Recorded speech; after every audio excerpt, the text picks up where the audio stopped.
তো আমার হাতে যে ড্রোনটি দেখতে পাচ্ছেন এটা খুবই কম প্রাইজের ভিতরে ভালো একটি ড্রোন।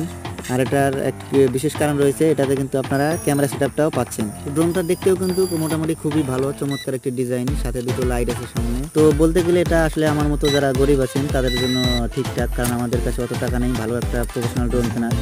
তো এটাই হচ্ছে আমাদের সেই ড্রোনের ব্যাগ। তো ব্যাগটি আমরা ওপেন করি, চলেন। ব্যাগটা ওপেন করার, চেনটা খোলার পর ব্যাগটা ওপেন করার পর আমাদের ভিতরে দেখতে পাচ্ছেন ড্রোন এবং রিমোট সুন্দরভাবে এখানে সাজানো রয়েছে।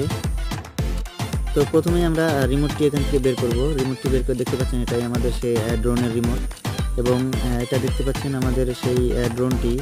তো এটা আসলে পাখাগুলো ভিতরের দিকে ভাঁজ করা থাকে, তো এটা আমাদের মূলত এইভাবে ছড়িয়ে নেওয়া লাগে প্রথমে।